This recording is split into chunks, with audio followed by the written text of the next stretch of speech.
Hello children, welcome to the session. So before we start today's concept, let us have a small recap on what we have learned in the last classes. So children, in this chapter, we studied about the nutrients present in the food, how the nutrients are very essential for our survival, right? So here under nutrients we studied about all the types of nutrients like carbohydrates, fats, proteins, vitamins and minerals. And we studied that carbohydrates and fats, they give energy to do work, so they are called as energy giving foods.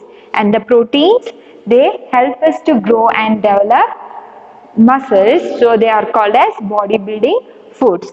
And then vitamins and minerals, as they help us to fight against the diseases, we call them as protective foods. So we all studied about the importance of these nutrients and also their functions. What are the functions of different nutrients in the food, right? And also with these nutrients, how water and roughage plays an important role in the food or in the functioning of our body, right children? How the water, it is very important because it helps to absorb the nutrients present in the food, and also it helps to get rid of the waste through urine and sweat. And also the roughage, we also call it as the dietary fiber. How it is helpful? It is helpful in the proper digestion of food. So it is very important to include roughage in the diet, as it helps in proper digestion, as it gives the bulk to the food from to move in the digestive tract. So children, this is about the nutrients, and also we learned that the nutrients present in the food, all the food items doesn't contain all the nutrients, right? Means one food items will be rich in one type of nutrients, so we should have the food that is rich in all the nutrients, all the type of nutrients, to maintain the balance that in the diet. So we call it as a balanced diet. What do we call it? A balanced diet. The diet which contains all the nutrients in right amount is called as balanced diet. What do you mean by right amount? It means, say for example, we need more carbohydrates because you're all growing up kids, you will be playing, you will be doing more physical work, right, running here and there. So you need more and more energy there. So you need more carbohydrates, right? And also the body, the muscles and the bones are growing up now for you all, so you need proteins as well, you need more proteins there. And vitamins and minerals, as I had told you, vitamins and minerals are needed in small quantities, but they are very essential because the minerals helps in the proper utilization of other nutrients in the body, right children? See for example, the calcium, it can be absorbed by the body only in the presence of vitamin D, right? So vitamin D, it can be produced in the body. How? When we go out in the sunlight, vitamin D is produced automatically in the body. So the calcium will only be absorbed by the body in the presence of vitamin D there. So the minerals helps in the proper utilization of other nutrients in the present in the food. So it is very important. And also water and roughage. As I told you, 70% of our body is made up of water, and we should drink more and more of water. How much water is being wasted, or it has to be replenished in the body by drinking more and more water. Minimum 5 to 6 glasses has to be taken every day. So this is called as the balanced diet. Next, it is the deficiency diseases. Let us study about the deficiency diseases. What do you mean by deficiency? Deficiency means lack of nutrients in the food, supply of food. And It is also called as malnutrition. So children, let us study about few deficiency diseases caused because of the lack of these nutrients in detail. So let us study about this through a PowerPoint presentation. Let us study about deficiency diseases.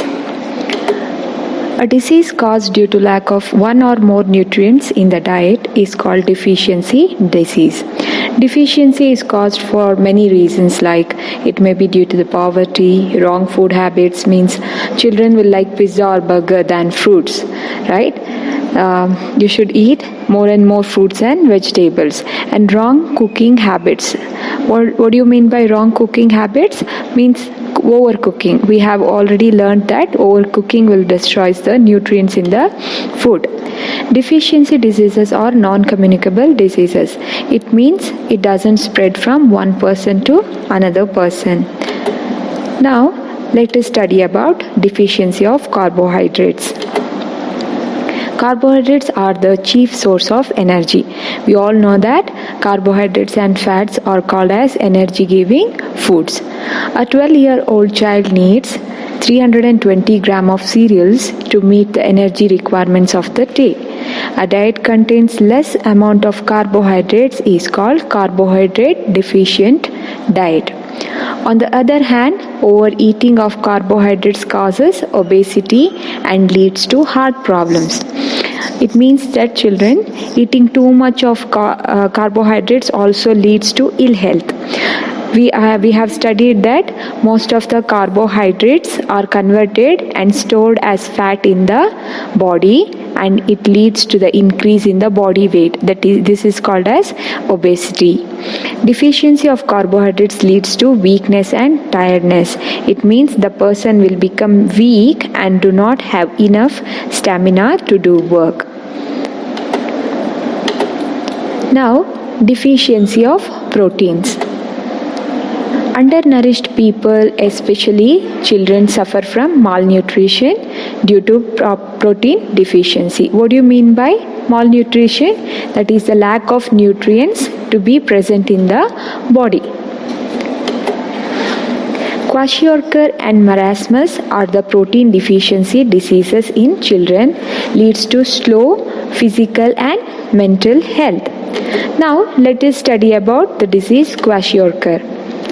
Children with kwashiorkor have a swollen belly with thin, skinny legs, and the skin shows ugly patches. You can look into this picture, the child who is suffering from kwashiorkor. If the disease is not treated in time, children, the mental and physical growth of the child slows down. So it can be cured by giving protein and carbohydrate rich food. Next is the marasmus. Marasmus is caused due to the deficiency of proteins, carbohydrates, and fats. The marasmic child becomes so thin that folds of skin can be seen all over the body. You can look into this picture how because of marasmus, how the child has become so thin and the skin is attached to the bones, right?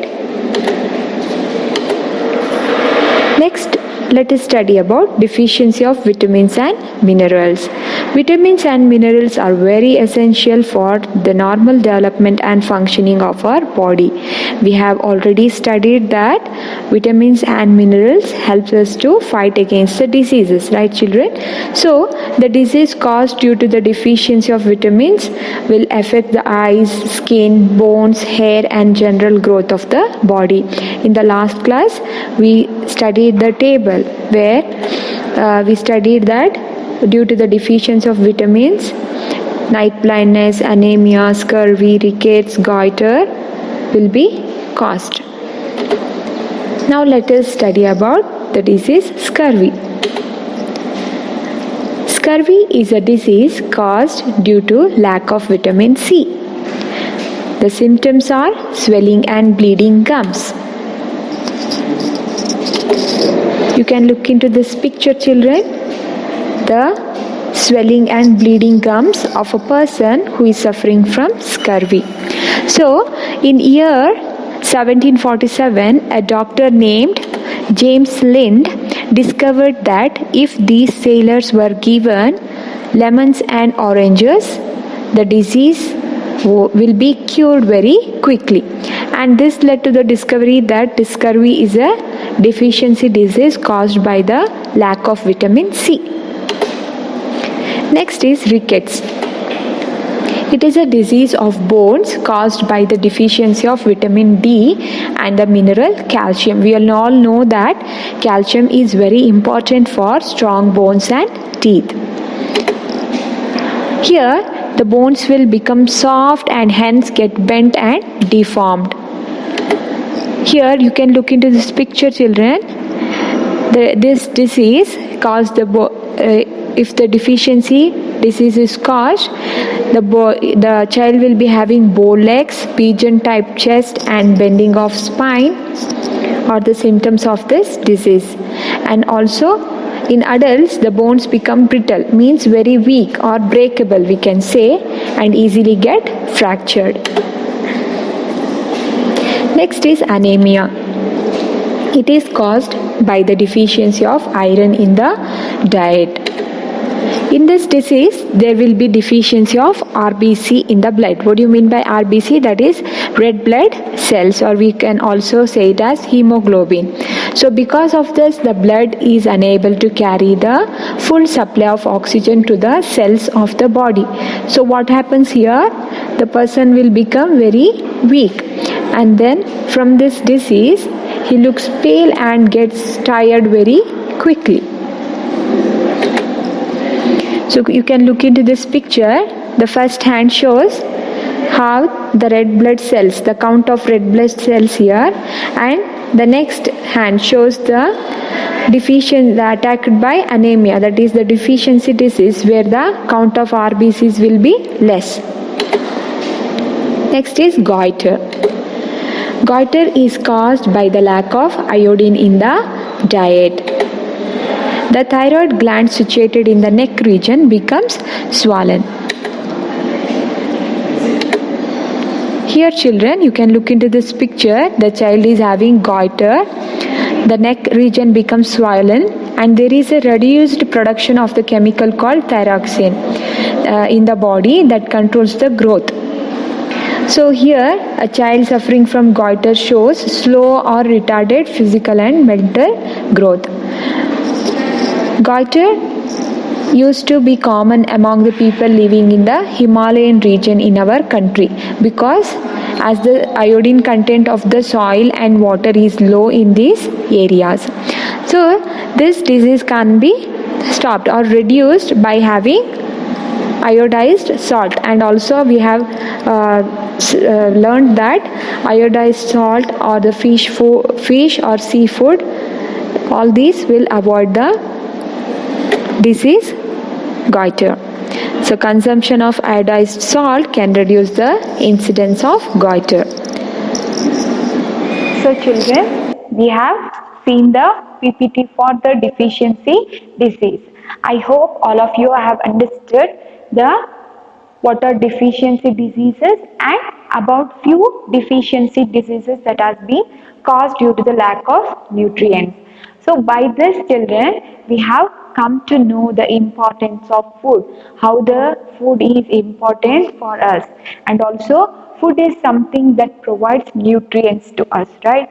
The nutrients are those which keeps us active and it helps us to work, it helps us to grow, and it builds up the immune system in our body. So there it is very important for our survival. But nowadays the food is being wasted, right?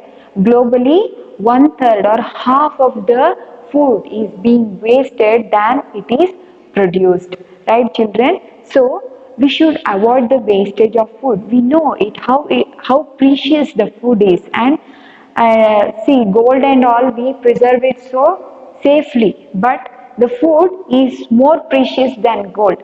We have to preserve it, we have to save it. We should not waste the food, right? See, here is a proverb like Today's wastage is tomorrow's shortage. We are wasting now, don't know about the future. We don't know about the future, whether we get enough food in the future or not.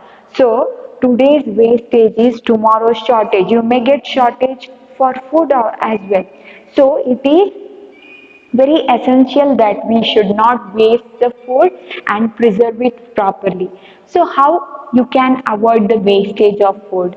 So there are few methods we can avoid the wastage of food. So one is shop smartly, means when we shop the food items or grocery, we should buy only the food items that can be preserved for long time. You are going to shop everything, right? You may go for the big bazaar and the malls. You will see all the very colorful food items there. So what you do? You go for it. You buy everything and store it at home. And after few days, um, it will get spoiled and you will waste it, right, children? So we should not buy more and more items. So we should only buy the items which is enough for the few days, or we should buy only the food items that can be stored for long days. Like fruits and vegetables, we can buy it for 2 or 3 days. We can only preserve it for 2 or 3 days, or in the refrigerator only for a week. And in the refrigerator also, it gets spoiled after few days. So instead of wasting like that, we should shop smartly. We should only shop the items which are very much available, useful for us, or which is we need it. Unnecessary items we should not go into buy. And then cooking enough food at home also, we can see how much food is being wasted, right? Cooking only enough food, how much it has to be prepared for 3 or 4, only enough food has to be prepared, so we can avoid wasting of food there. And storing the food in right places. So the rats may eat and spoil it, or the attacks of bacteria also spoil the food. So children, it is very important that we store the food in the right place. And then the main important thing is we should respect the food what we are getting today. When we respect it, we will know the value of it. So you should respect the food what you are eating it. You may avoid the food for its taste, but you should think about the people who are not getting the food for even for a time, one single time also. Means you will be having the breakfast, lunch, dinner, everything time to time food you are getting. So few people are starving for food. They are not having enough food. The deficiency diseases, you may have seen the children because it is due to the poverty maybe, right? So children, instead of wasting food, you can share it with someone. You can give it, right? So don't waste food from today. Have enough food, and enough food also it should contain all the nutrients, right? Because we know, we have understood the importance of food and also the importance of the nutrients presented it. So don't waste food, respect it, love it, and then eat it. Okay, children? So I hope all of you have understood the components present in the food, the importance of it, and about the few deficiency disease caused by it. Thank you and have a great day.